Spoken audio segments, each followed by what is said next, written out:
suppose I made the transition to writing my own songs sort of by accident, really.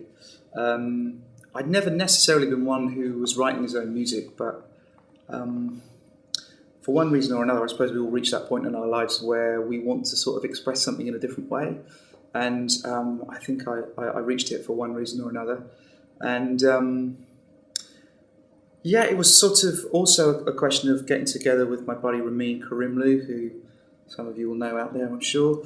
And we started a band together and started writing and stuff like that. But that was, I suppose that was a big part in it as well. And I wish I sort of had more time to commit to performing my own stuff, really. But I think a lot of the key to it these days is having the time to commit to it and doing it week in, week out, and I just don't. So it's lovely to be here at the St James, sort of indulging in a little bit of a passion of mine. So that's it, really.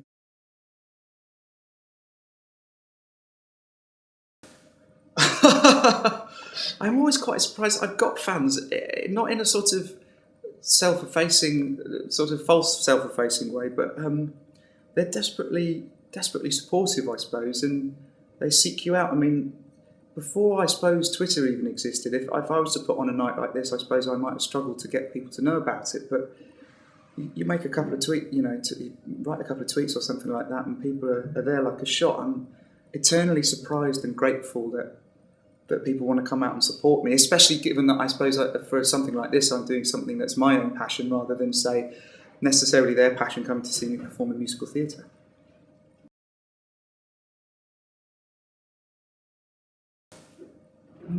I liked a series called the Red Wall books. Do you remember those? Do you remember those? You guys don't remember those. They were by a guy called Brian Jacks, and they were a little bit like Lord of the Rings, only a bit more lame.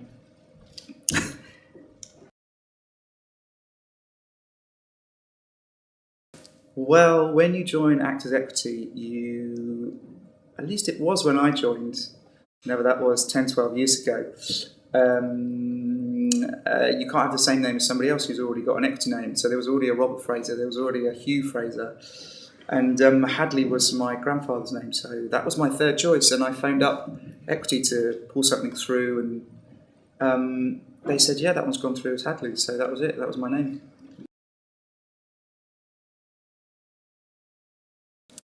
I hope I'm going to release an album. Yeah, I was going to try and record one earlier this year and have it out for Christmas. That's still no, that's not happening anymore. But I will hopefully have one in the not too distant future. It's a question of wanting to do it right rather than doing it in a rush, I think, and finding the right material as well.